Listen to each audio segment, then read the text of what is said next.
बच्चा पार्टी आज हम कर रहे हैं exercise 2.4 question number 5। Shobo's mother's present age is 6 times Shobo's present age. ठीक है, तो पहले तो हम वो बोल रहा है कि शब्बो की एज का 6 टाइम्स है उसकी मदर की एज। तो पहले तो हम एज्यूम कर लें कि शब्बो की प्रेजेंट एज कितनी होगी। ठीक है, तो यहाँ पर आ गया let the present age of Shabbo be x। ठीक है, तो उसकी अब एज ऑफ मदर की एज कितनी हो जाएगी, वो बोला उन्होंने उसकी मदर की 6 टाइम्स है, मतलब इसका 6 गुना, इस x का 6 गुना उसकी मदर की एज है। ठीक है, फिर उन्हें बोला है Shobo's age 5 years from now, 5 years from now. ठीक है, Shobo's age after 5 years, 5 years के बाद कितनी हो जाएगी x+5। ठीक है, मतलब 5 years हम ऐड कर देते हैं। Shobo's age 5 years from now will be 1/3 is of present age, इस मदर की जो प्रेजेंट एज है उसका 1/3 होगा। ठीक है, तो हम अकॉर्डिंग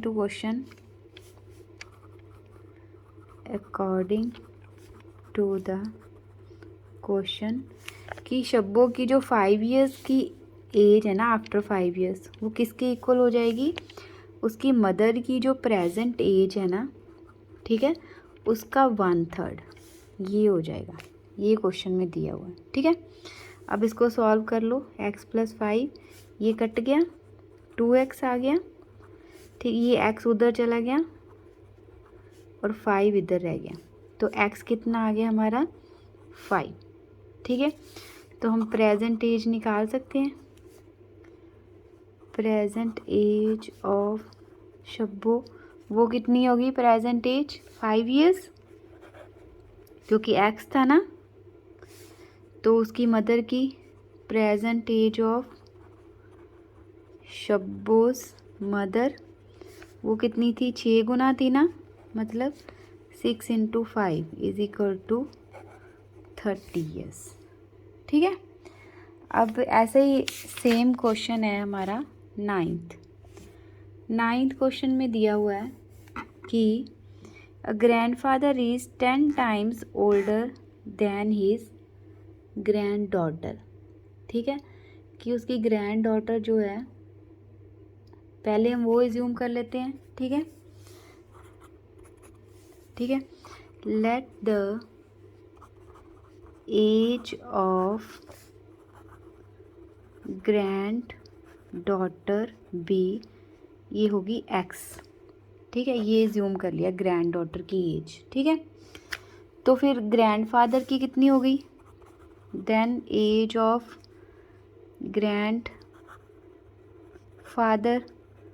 ग्रैंडफादर की कितनी हो जाएगी, 10 टाइम्स है ना, वहाँ पर शब्बों की मम्मी की कितनी थी, मदर की 6 टाइम्स, ये ग्रैंडफादर की है 10 टाइम्स, तो ये 10x होगी। ठीक है, उसके बाद उन्होंने बोला है he is also 54 years older than हर।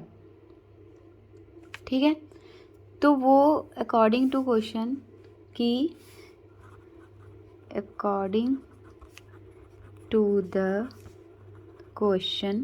कि वो 54 years भी है उसका, वो जो है according he is 54 years older than her, 54 years older, मतलब कि अगर उसकी एज में 54 years ऐड कर दें तब भी उसकी ये प्रेजेंट एज बनती है, मतलब वो ग्रैंडफादर उससे 54 years बड़ा है।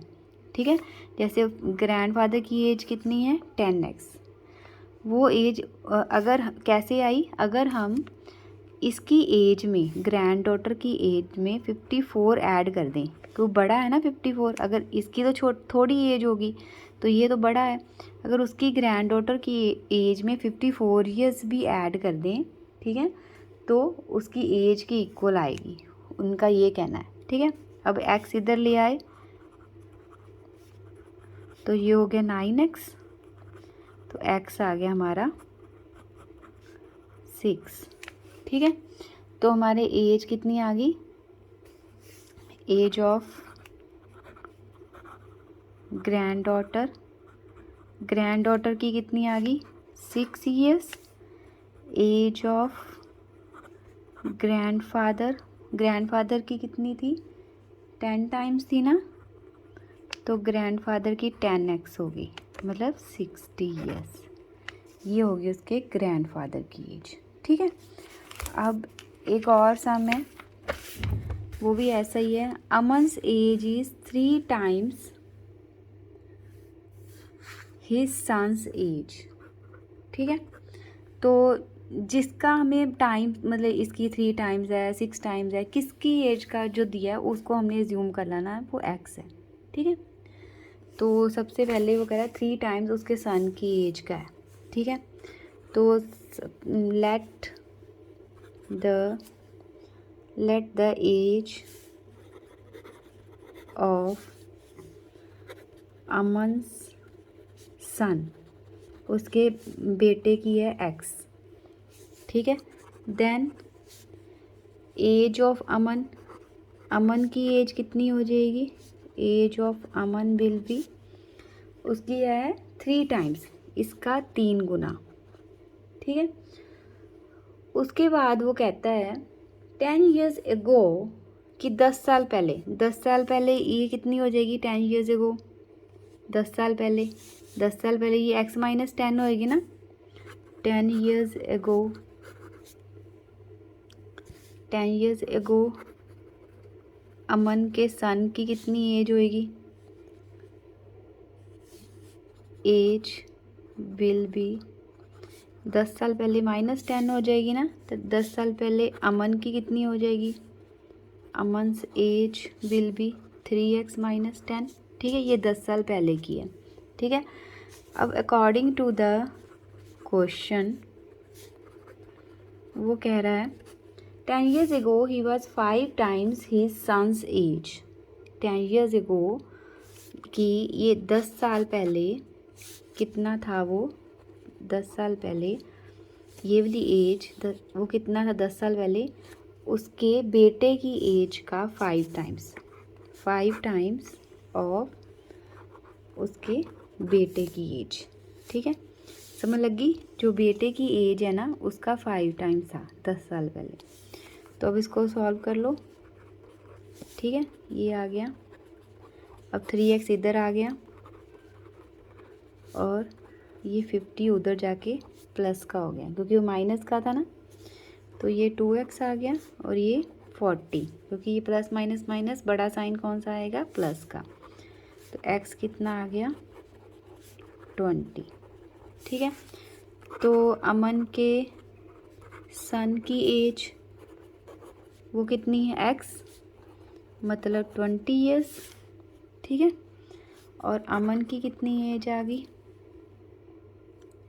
अमन्स एज वो कितनी आ गई, उसके सन की एज से 3 गुना है ना, मतलब 3 × 20 60 ईयर्स। ये आंसर आ गया। Okay, thank you.